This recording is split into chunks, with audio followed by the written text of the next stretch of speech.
para pejabat publik di lingkungan pemerintah Kota Bandung yang kami hormati, rekan-rekan unsur media massa yang kami hormati, dengan mengucapkan puji dan syukur kepada Allah Subhanahu wa Ta'ala atas limpahan rahmat dan karunia-Nya yang senantiasa tercurah kepada kita, sehingga pada kesempatan ini kita dapat bersama-sama hadir dan juga akan bersama yang insya Allah kita semua dalam keadaan sehat. Semoga salam senantiasa tercurah pada junjungan kita Nabi Muhammad SAW beserta keluarganya, para sahabatnya, dan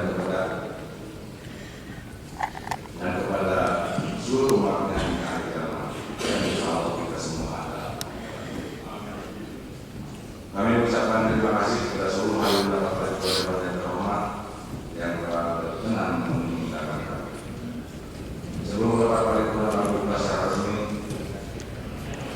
pada kesempatan ini terlebih dahulu kami menyampaikan berita duka innalillahi wa inna ilaihi raji'un, yaitu atas wafatnya Bapak Kiai Haji Junaidi, ayahanda tercinta dari rekan kita yang terhormat, Saudara Ade Pahu Rodi, Ketua Fraksi Partai Hanura.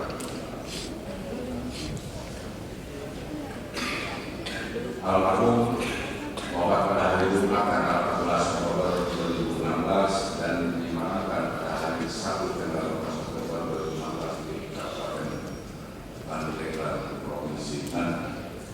Untuk itu, kami atas nama pimpinan dan seluruh anggota DPRD serta segenap staf sekretariat DPRD Kota Bandung menyampaikan ucapan bela sungkawa dan rasa duka cita yang mendalam disertai doa.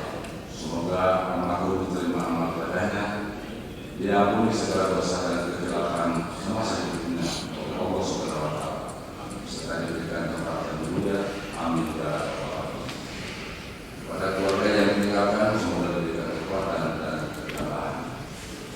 Selanjutnya, sebagaimana kita bersama bahwa pada hari Rabu tanggal 12 Oktober 2016 yang terhormat Saudara Wali Kota Bandung telah melepas kontingen Kepananas ke-12 2016 Jawa Barat, asal Kota Bandung bertempat di Balai Kota. Sehubungan dengan itu, maka perkenan terlebih dahulu kami atas nama pimpinan dan seluruh anggota DPRD Kota Bandung menyampaikan ucapan selamat berjuang kepada seluruh kontingen yang ada di Kota Bandung. Dari doa, semoga dalam kompetisi di ajang tersebut kontingen Kota Bandung dapat menunjukkan prestasi yang sebaik-baiknya di semua cabang. Jadilah pemenang dalam artian meraih prestasi sebagai juara dan juga pemenang dalam menunjukkan bagaimana prestasi itu diperoleh melalui cara berkompetisi yang sehat dan menunjukkan sportivitas, karena hal itulah akhirnya akan menempatkan kita sebagai juara sejati. Semoga Allah Subhanahu wa Ta'ala senantiasa memberikan kesehatan dan kemampuan untuk kepada seluruh kontingen Kota Bandung untuk dapat melaksanakan tugas dengan sebaik-baiknya dan tentunya dengan memperoleh sebagaimana yang diharapkan.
Assalamualaikum warahmatullahi wabarakatuh.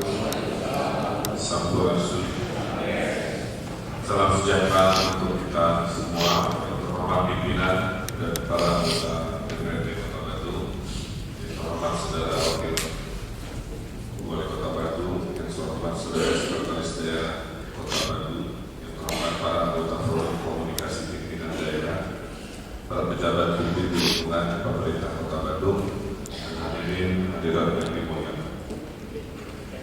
Syukur alhamdulillah kita panjatkan kehadiran Ilahi Robi atas perkenan kita bisa hadir di acara paripurna Dewan yang terhormat dalam rangka penyampaian jawaban eksekutif atas pemandangan umum fraksi-fraksi DPRD Kota Batu terhadap Perbanan Kota 2016 nomor 11 perihal usulan rancangan peraturan daerah Kota Batu tentang perubahan APBD tahun anggaran 2016. Rapat paripurna Dewan yang terhormat pada kesempatan yang berbahagia ini atas nama pemerintah Kota Batu menyampaikan ucapan terima kasih atas waktu yang telah diberikan untuk menyampaikan jawaban atas pemandangan umum fraksi-fraksi terhadap catatan-catatan dalam pemandangan umum yang telah disampaikan dapat kami sampaikan sebagai berikut.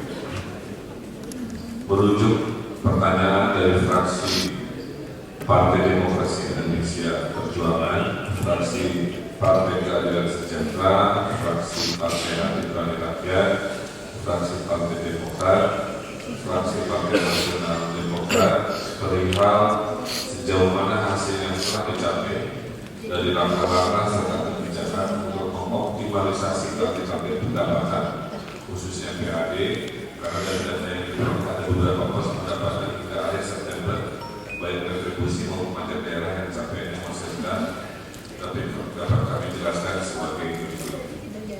Capaian target PAD sampai dengan bulan September 2016 adalah sebagai berikut. A. Pajak daerah. Target pajak daerah sebesar 2,18 triliun rupiah sampai dengan 30 September 2016 tercapai sebesar 1,25 triliun rupiah atau 57,33%. Adapun upaya untuk mencapai target tersebut antara lain: 1.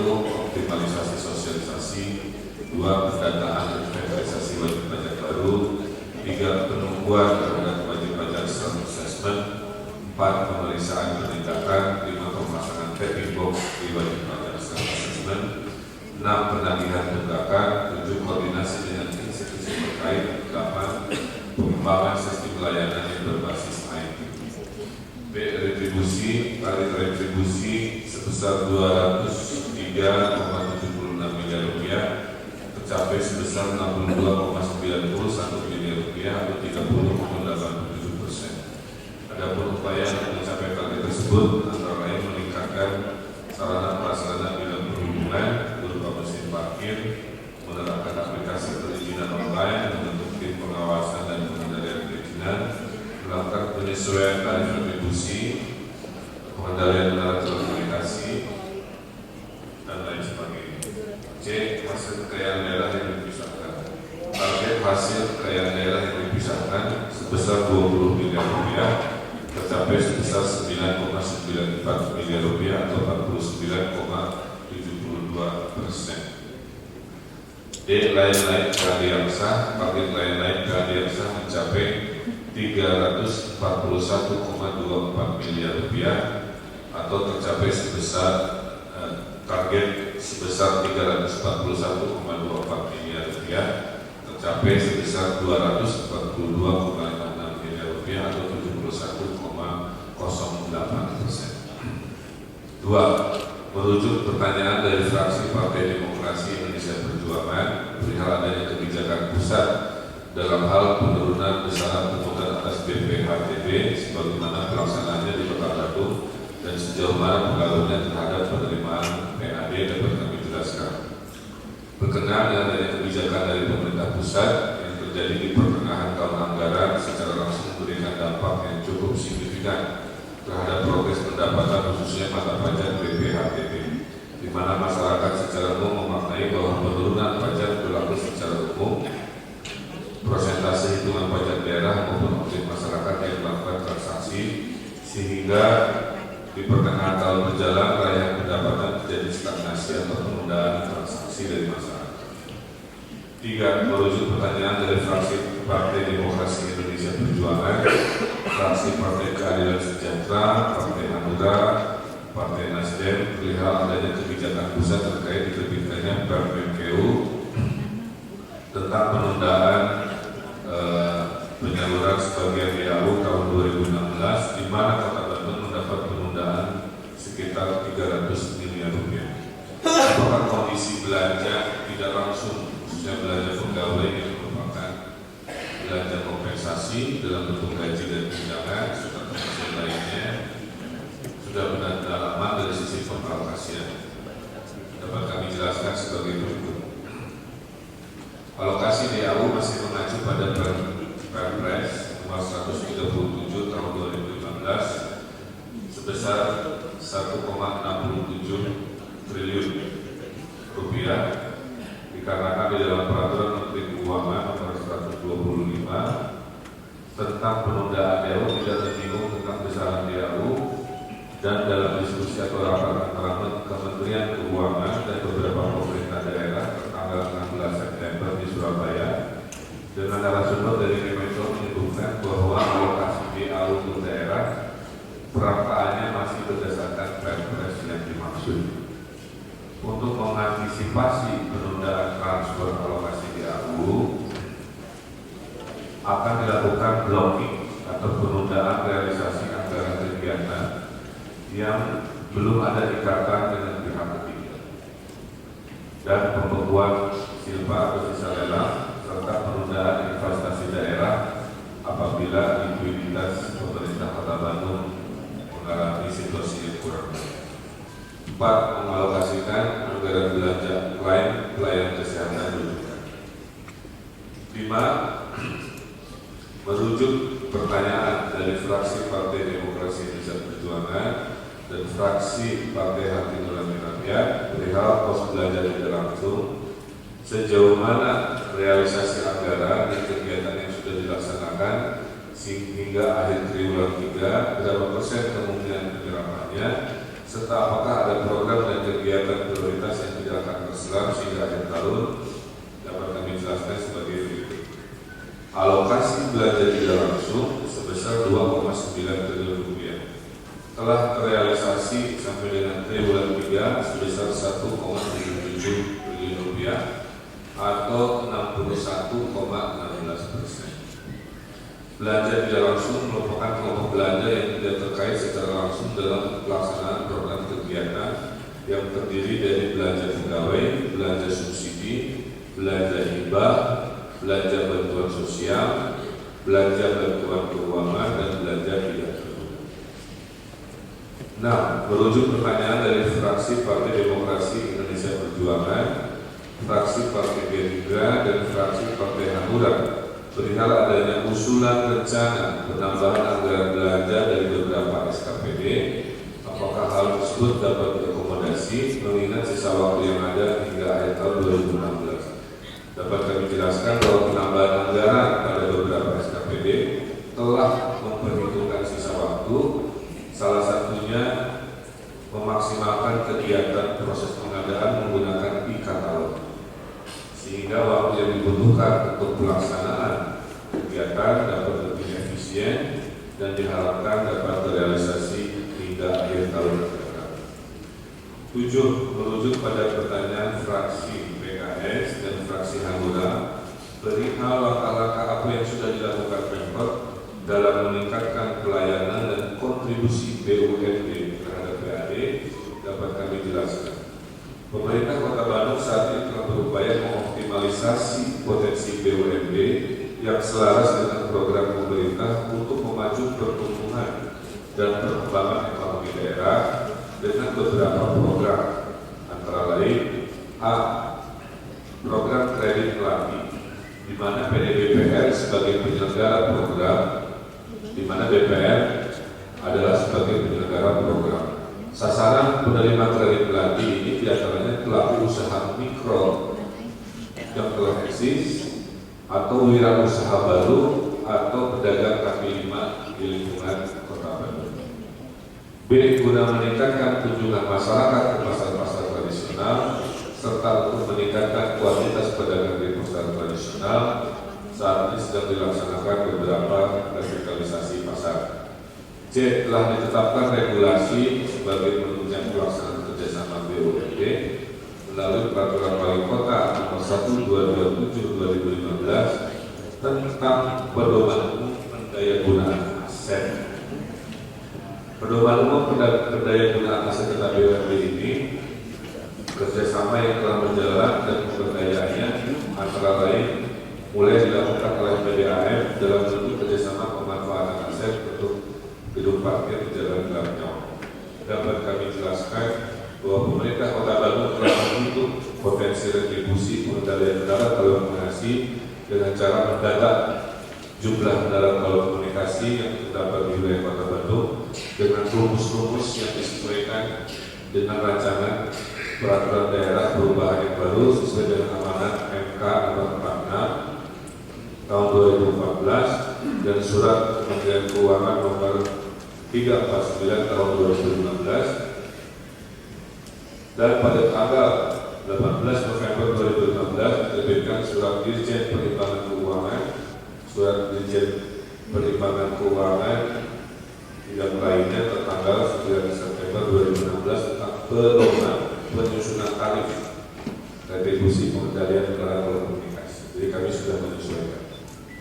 23. Merujuk pertanyaan dari fraksi Partai Demokrat perihal bagaimana pemerintah daerah menyikapi surat edaran Mendagri nomor 900/4627/SD tentang penajaman ketentuan pasal 298 ayat 5 Undang-Undang 23/2015 tentang pemerintah daerah dalam penganggaran di RAPBD. Perubahan ini dapat kami jelaskan bahwa alokasi belanja hibah dan belanja bantuan sosial telah dialokasikan sesuai peraturan daerah nomor 11/2015 tentang APBD tahun 2016. Dan di dalam usulan perubahan anggaran APBD 2016, alokasi belanja hibah dan belanja bantuan sosial tidak mengalami perubahan. 30. Merujuk pertanyaan dari fraksi Partai Nasdem, mengapa pendidikan hanya mendapat alokasi belanja langsung 7%? Dapat kami jelaskan. Pemerintah Kota Bandung menyadari bahwa belanja urusan pendidikan hanya sekitar 7% yang dialokasikan di belanja langsung. Namun apabila digabungkan dengan belanja tidak langsung sesuai dengan Peraturan Menteri Dalam Negeri Nomor 52/2015, maka alokasinya sebesar 27,06%. Pada implementasinya disinergikan dengan belanja yang bersumber dari APBN secara langsung ke sekolah dalam bentuk BOS pusat serta biaya BOS provinsi pada jenjang pendidikan menengah. 31. Terakhir, merujuk pertanyaan dari fraksi Partai Nasdem perihal berapa besar alokasi biaya untuk penertiban reklame tidak berizin, dapat kami jelaskan bahwa pemerintah Kota Bandung terus berupaya menertibkan reklame tidak berizin dengan mengalokasikan anggaran penertiban di Satpol PP sebesar 2,36 miliar rupiah. Rapat paripurna Dewan yang terhormat, demikianlah beberapa penjelasan yang dapat kami sampaikan sebagai jawaban atas pemandangan umum fraksi-fraksi Dewan yang terhormat terhadap materi Lembaran Kota 2016 nomor 11 perihal usulan rancangan Perda Kota Bandung tentang perubahan atas Perda nomor 11/2015 tentang APBD tahun anggaran 2016. Harapan kami semoga dengan penjelasan ini dapat bermanfaat dalam rangka memperlancar pembahasan selanjutnya. Akhirul kalam, semoga Allah Subhanahu wa Ta'ala senantiasa memberikan petunjuk, bimbingan dan kemampuan untuk melaksanakan pengabdian kepada bangsa dan negara, khususnya Kota Bandung yang kita cintai menjadi batu tujuan. Terima kasih atas perhatiannya. Billahi taufiq wal hidayah. Wassalamualaikum warahmatullahi wabarakatuh.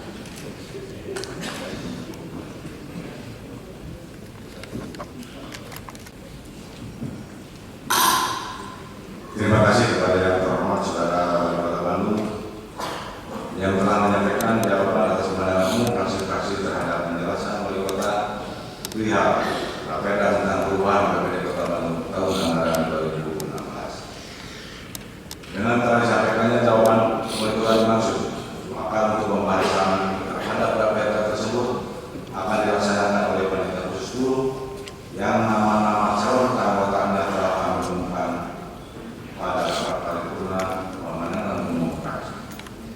Berdasarkan hasil pemilihan pimpinan pansus dalam rapat internal pansus 10, maka susunan pimpinan dan anggota pansus 10 selanjutnya adalah sebagai berikut. Ketua yang terhormat Saudara Herman Setiawan, Wakil Ketua yang terhormat Saudara Yudi Satyadi SP, anggota yang terhormat Saudara Ahmad Muzahir Esa, dua yang terhormat Saudara Ali Supriyatna SMH, tiga yang terhormat Saudara Yanto STMI, empat yang terhormat Saudara Ibu Sudan Kisah Hukum, lima yang terhormat Saudara Haji Ali Hamid Rahman Sarjana Hukum, enam yang terhormat Saudara Hasan Alji SPD, tujuh yang terhormat Saudara Hasan yang Hamid SPD, 8 yang terhormat Saudara Sofyan Bin Salih SMK, 9 yang terhormat Saudara Kajian yang Sukai CSD, 10 yang terhormat Saudara Hadi Yusuf Supandi SIP,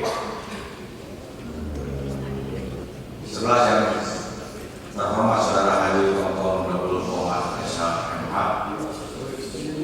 12 yang terhormat Saudara Ade Fakul Roti SOS, 13 yang terhormat Saudara Mesir Deni Gumilar, 14 yang terhormat Saudara Tanu Wijaya SMM, 15 yang terhormat Saudara Asep Sudrajat, membantu teknis dari unsur sekretariat. Masa tugas pansus 10 adalah terhitung sejak tanggal menentukan sampai dengan dilaporkannya hasil pembahasan dalam forum rapat paripurna setelah terlebih dahulu dilaporkan kepada pimpinan DPD dalam forum rapat badan musyawarah. Seluruh rangkaian acara telah kita ikuti dengan seksama.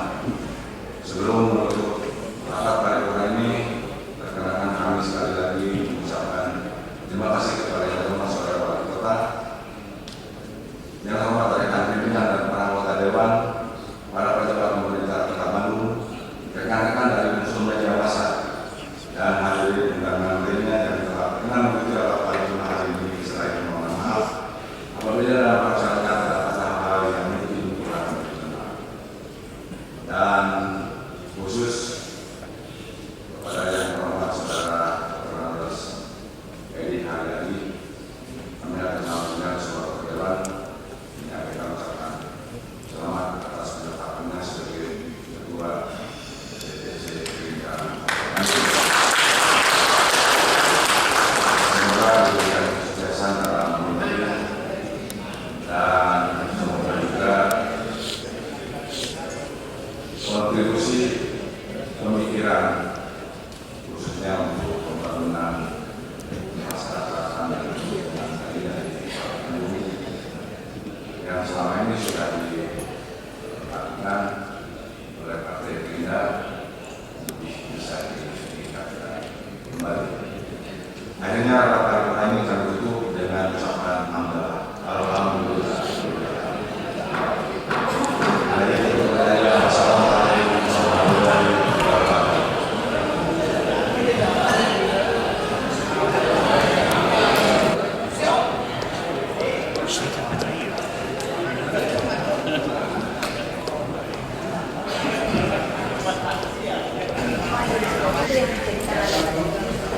Kalau nanti pedagang sendiri kan sosialisasi berarti Udah disosialisasikan. Sekarang saya wawancara aja di radio, di TV, di koran, termasuk wawancara ini kan bagian dari sosialisasi. berapa signifikan sih pembatasan styrofoam? Karena tadi 27 ton per hari. Kalau kita larang, berarti potensi sampah bisa hilang 27 ton yang membahayakan lingkungan, tidak terurai, kejadian tahun nggak bisa direcycle. Sanksinya apa? Sanksinya ujung-ujungnya pencabutan izin usaha kalau dia bukan orang saya bilang.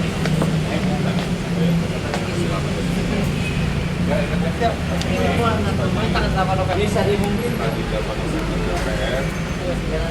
Pak, jadi kalau sanksi aturannya nggak ada, kayak hukumannya nggak ada, sanksinya jadi kurang tegas. Atau bisa tidak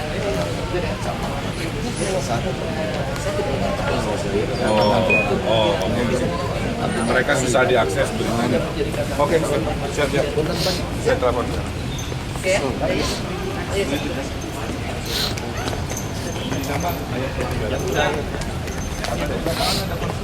siap.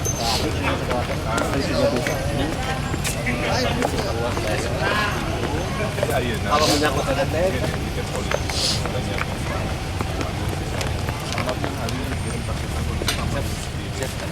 benar nggak ada penggalian ya? Tapi lebihnya belum kuat.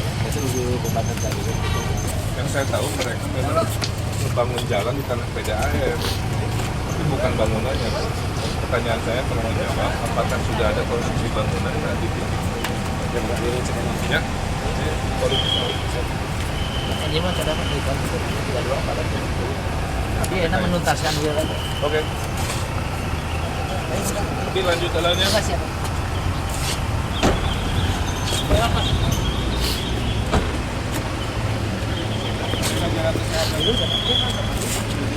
Kadang, jangan.